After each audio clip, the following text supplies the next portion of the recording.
2025년 2월 12일 수요일 미국 증시 요약입니다. 금일 미국 증시는 혼조세였습니다. 1월 소비자 물가지수가 예상보다 크게 상승하면서 연준이 금리를 더 오랫동안 높은 수준으로 유지할 것이라는 우려가 커지면서 증시는 하락했습니다. 다만 기술주 매수세가 유입되면서 수요일 하락폭은 대부분 만회했습니다. 유가는 미국과 러시아가 우크라이나 전쟁 종식을 위한 협상을 시작하기로 합의했다는 소식에 하락했습니다. 10년물 국채금리는 지난해 12월 이후 가장 큰 폭으로 상승했습니다. S&P 500 지수 내 거의 모든 업종이 하락했지만 테슬라가 대형 기술주 상승을 주도하고 메타가 18거래일 연속 상승하면서 지수는 장중 1.1%까지 하락했던 낙폭을 대부분 만회했습니다. 투자 심리 개선에는 마이크 존슨 하원 의장의 발언이 기여했습니다. 로이터 통신에 따르면 존슨 의장은 백악관이 의약품과 자동차 등에 대한 상호관세 면제를 검토하고 있다고 밝혔습니다.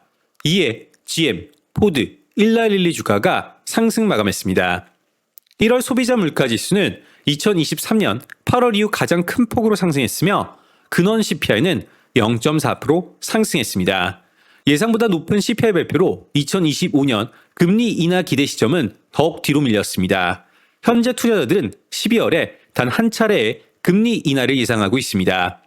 파월 의장은 이번 CPI 지표에 대해 중앙은행이 인플레이션을 억제하는데 상당한 진전을 이루었지만 여전히 갈 길이 멀다며 당분간은 긴축적 통화 정책을 유지하고자 한다라고 밝혔습니다. 모건 스탠리의 앨런 젠트너는 더 높은 금리가 더 오래 지속될 가능성이 커졌다. 연준은 인플레이션이 다시 하락 추세가 있다는 명확한 신호를 기다려왔는데 오늘 아침 정반대의 결과를 얻었다. 인터랙티브 브로커스의 스티브 소스닉은 오늘 발표된 수치를 침착하게 받아들이기가 정말 어렵다. 현재 주식시장의 한 가지 특징은 모든 하락은 매수 기회이며 하락폭이 클수록 기회도 더 크다라는 신조인 것 같다.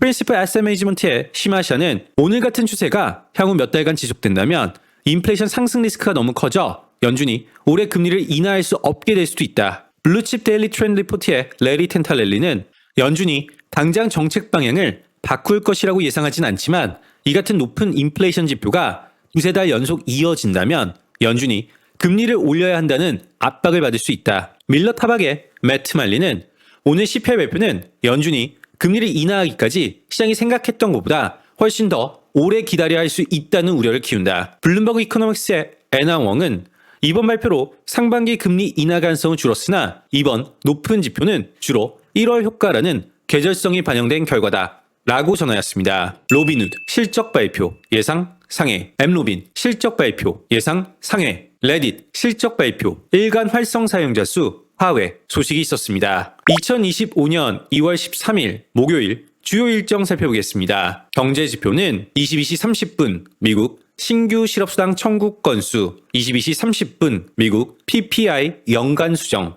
22시 30분 미국 1월 PPI 상승률, 00시 30분 미국 EIA 천연가스 재고, 03시 미국 30년물 국채 교매가 예정되어 있습니다.